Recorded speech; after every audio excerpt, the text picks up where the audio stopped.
मैं तुम्हारे बिना नहीं रह सकता अंजलि। अब बस तुम जल्दी से शादी कर मेरे घर आ जाओ।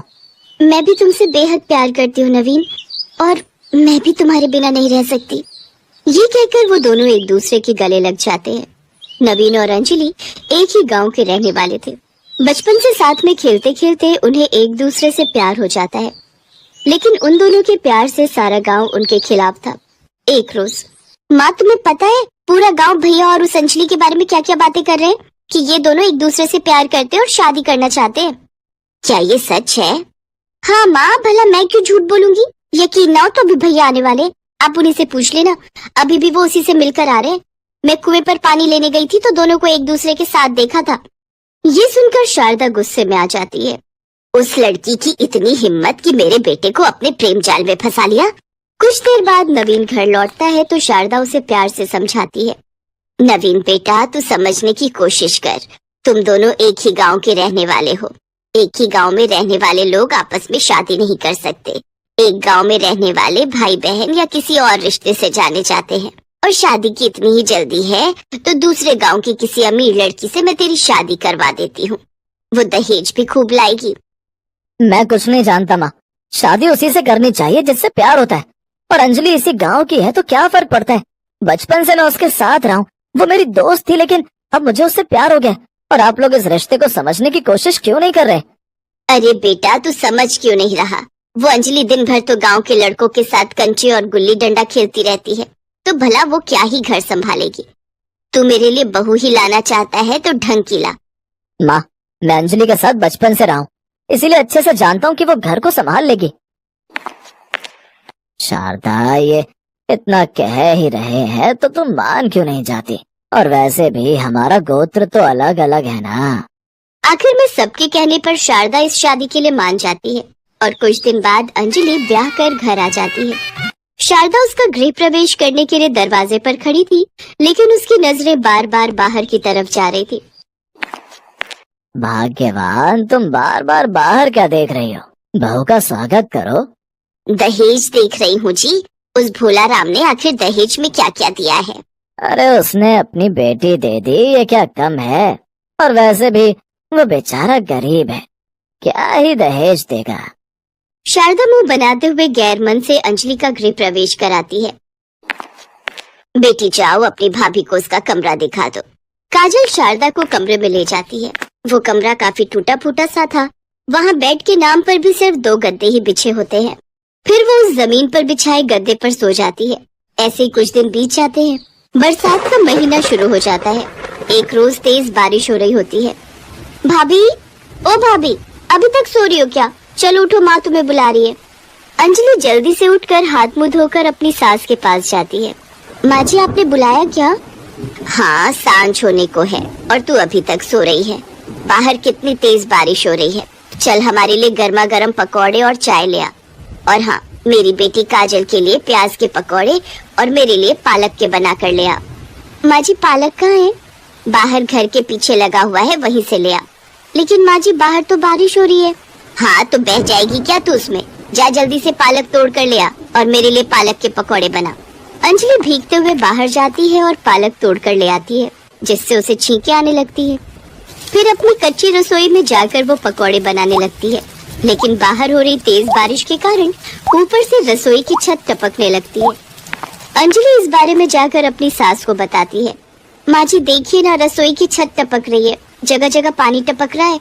ऐसे में मैं पकौड़े कैसे बनाऊंगी? देखो तो माँ, भाभी को आए हुए 2 दिन नहीं हुए कि इनके नखरे शुरू हो गए। और नहीं तो क्या, ये सब तो काम ना करने के बहाने हैं। हमने तो पहले ही कहा था कि ये लड़की घर नहीं संभाल पाएगी, लेकिन नवीन मेरी सुने तब ना जाने इस कलमुही ने क्या ही जादू कर डाला था मेरे बेटे पर। लेकिन माँ जी, रसोई की मरम्मत तो करवानी ही होगी ना? हाँ, तेरे बाप ने जो बड़े पैसे मुझे दहेज में दिए हैं ना, जो मैं रसोई की मरम्मत भी करवाऊं और तुझे खाना भी खिलाऊं। जैसा हमारा घर है उसी में तुझे गुजारा करना पड़ेगा। बड़ा प्यार का खुमार चढ़ा था ना, अब भुगत। और वैसे भी मेरा बेटा बड़ी मेहनत से सारा दिन काम करता है, तब जाकर पैसे कमा पाता है। उसके पास फालतू के पैसे नहीं है तेरी फरमाइशें पूरी करने के लिए। बेचारी अंजलि जैसे तैसे उस पानी से भरी हुई रसोई में पकौड़े तलने लगती है। तभी बारिश के पानी की कुछ बूंदें उस तेल की कढ़ाई में आकर गिरने लगती हैं। जिससे कुछ गर्म बूंदें उसके हाथ पर आकर गिरती है। माँ! फिर किसी तरह वो चाय पकौड़े बना कर देती है। वाह रे गरीब बहू, पकौड़े तो तूने बड़े करारे बनाए हैं। मुझे तो लगा था तू बस कंचे और गुलेल खेलना ही जानती है। सच में बहू, पकौड़े बहुत अच्छे बने हैं। पकौड़े बनाते समय उसके हाथ पर जो छींटे पड़े थे, उससे उसे अभी भी दर्द हो रहा था। शाम को नवीन जब काम से लौटता है तो उसके हाथ पर वो जले के निशान देखता है। अंजलि उसे सारी बात बताती है। मुझे माफ करना अंजलि, आज मेरी वजह से तुम्हें ये सब झेलना पड़ रहा है, लेकिन मैं कुछ पैसे जोड़कर इस रसोई की मरम्मत करवा दूंगा। मैं जानती हूँ जी, आपके ऊपर सारे घर की जिम्मेदारी है। आप हम सबका पेट पालते हो, यही हमारे लिए काफी है। दरअसल नवीन दूसरे गांव में एक किराने की दुकान पर काम करता है। तनख्वाह के नाम पर उसे 8,000 ही मिलते थे, जिससे वो अपने परिवार का पेट पालता था। इधर सारा दिन नवीन के बाहर रहने के कारण शारदा अंजलि पर काफी जुल्म ढाती। अंजलि के आ जाने के बाद शारदा और उसकी बेटी घर का कोई काम नहीं करती और सारा काम अंजलि से ही लेती। बहू जा, इस वक्त बारिश कुछ देर के लिए रुक गई है, तू तब तक जाकर कुएं से पीने का पानी ले आ।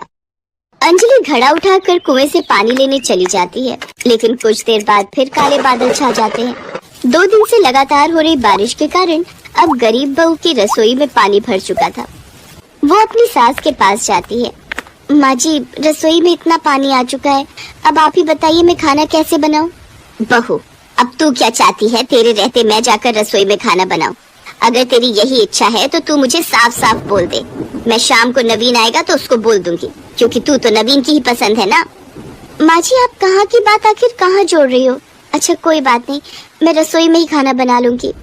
बेचारी गरीब बहू फिर से अपनी उस रसोई में चली जाती है जहाँ बाहर हो रही तेज बारिश के कारण सारी रसोई पानी से भर गई थी।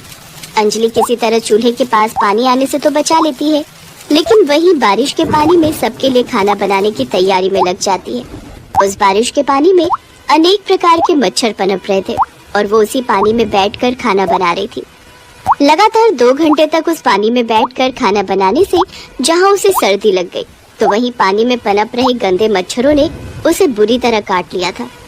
फिर वो सबके लिए खाना बनाकर कमरे में ले जाती है, जहाँ वो सब आराम से बैठकर खाते हैं। फिर बर्तन धोने के कुछ देर बाद अंजलि अपने कमरे में आती है तो उसका शरीर थर थर कांपने लगता है और उसके शरीर पर तरह तरह के लाल दाने उगाते हैं, जिसके बाद अंजलि वहीं चक्कर खाकर गिर जाती है। अंजलि, अंजलि, क्या हुआ तुम्हें अंजलि? अरे ये क्या हुआ बहू को? बेटा इसे जल्दी से अस्पताल ले चलो। नवीन किसी तरह अंजलि को नजदीकी अस्पताल में ले जाता है, जहां उसका बुखार बढ़ता ही जा रहा था, जहां डॉक्टर उसका ब्लड टेस्ट करवाते हैं। देखिए, इनकी ब्लड टेस्ट रिपोर्ट आ गई है, इन्हें डेंगू मलेरिया हुआ है। अब कुछ दिन इनको अस्पताल में रहना होगा। डॉक्टर अंजलि को अस्पताल में एडमिट कर लेते हैं, जिसके बाद अब घर की जिम्मेदारी शारदा के ऊपर आ जाती है और अब शारदा को उस गीली रसोई में खाना बनाना पड़ता है। तब उसे एहसास होता है कि अंजलि कैसे ये सब सह रही थी। हे भगवान, मेरे बस की तो नहीं है इस रसोई में खाना बनाना। इसमें तो कितने गंदे मच्छर हैं। शायद इसी कारण बहू भी बीमार पड़ी है। नहीं, मुझे जल्दी ही इस रसोई की मरम्मत करवानी होगी। अगर समय रहते मैंने उसकी सुन ली होती तो आज बहू की ये हालत नहीं होती। शारदा को अपनी गलती का एहसास होता है। कुछ दिनों बाद अंजलि ठीक होकर घर लौट आती है और अब शारदा अपने बेटे से कहकर लाला से कुछ पैसे उधार लेकर रसोई की मरम्मत करवा देती है, जिससे अब बाहर कितनी भी बरसात हो, लेकिन अब वो रसोई कभी पानी से भरी हुई नहीं रहती और ना ही उसमें कहीं से पानी टपकता। अब गरीब बहू को बरसात आने पर भी कोई डर नहीं रहता।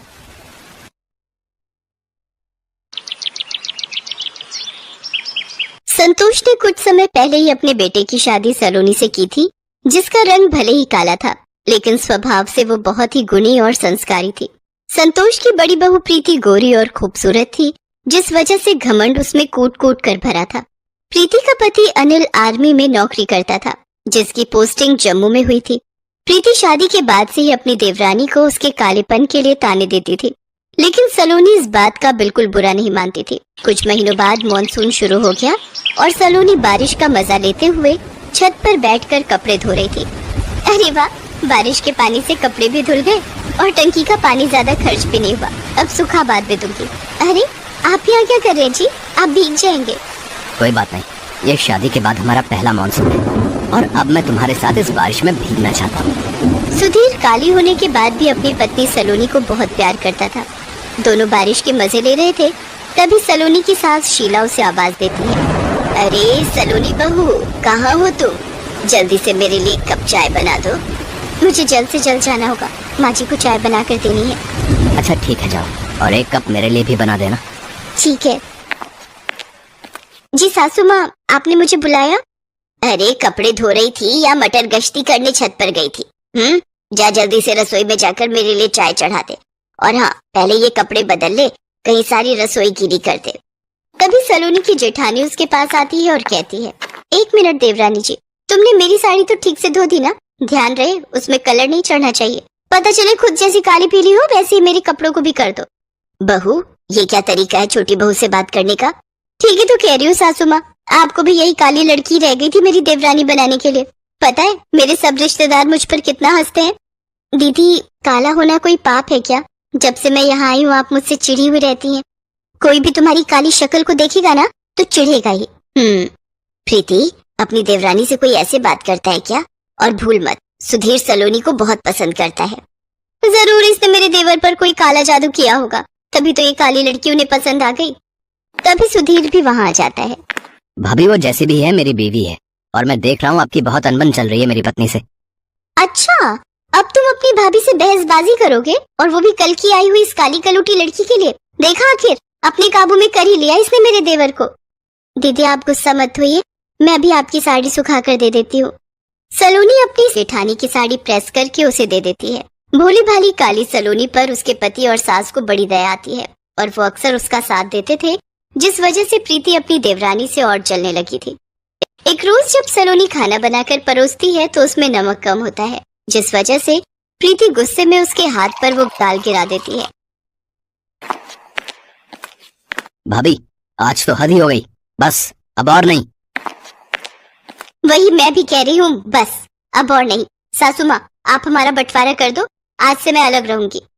ठीक है, आप बंटवारा चाहती हो ना, तो आज से हम अलग अलग रहेंगे। गुस्से में आकर सुधीर घर में रस्सी बांधकर अलग अलग बंटवारा करता है।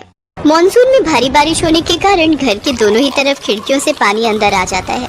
सलोनी तो अपने हिस्से को साफ कर लेती है, लेकिन उसकी आलसी घमंडी गोरी जेठानी पानी को हाथ तक नहीं लगाती, जिससे उनकी सास शीला फर्श पर फिसल जाती है और उसे चोट आ जाती है। हाय रे, मर गई रे, मर गई। माँ जी रुकिए, मैं अभी आती हूँ। कोई जरूरत नहीं है, मैं ही दवाई लगा देती हूँ, लेकिन तुम ये लकीर पार मत करना। और सासू माँ, आपसे एक जगह चैन से बैठा नहीं जाता, मेरा काम और बढ़ा दिया। गिरी भी तो तेरी वजह से हूँ। अलग होने के बाद अब प्रीति को घर के खाने से लेकर कपड़े धोने, झाड़ू पोछा हर काम खुद ही करना पड़ता। अब उसे अपनी देवरानी की अहमियत समझ आने लगी। ऐसे ही कुछ दिन बीत जाते हैं। फिर एक रोज प्रीति की तबीयत बहुत खराब होती है और वो बेहोश होकर गिर जाती है। तभी सलोनी उसे देख लेती है और लकीर पार करके उसे जल्द से जल्द हॉस्पिटल ले जाती है, जहाँ डॉक्टर कहते हैं, अच्छा हुआ आप इन्हें समय से ले आई, इन्हें हार्ट अटैक आया था, अगर जरा से भी देर होती तो कुछ भी हो सकता था। प्रीति को होश आ जाता है और जब उसे पता चलता है कि सलोनी ने उसे अस्पताल पहुंचाया है तो उसे अपने किए पर बहुत पछतावा होता है। मुझे माफ कर दे सलोनी, मैंने तेरे साथ बहुत बुरा बर्ताव किया, लेकिन आज मुझे अपने किए पर पछतावा है। इसके बाद सभी फिर से एक साथ मिलकर खुशी खुशी रहते हैं।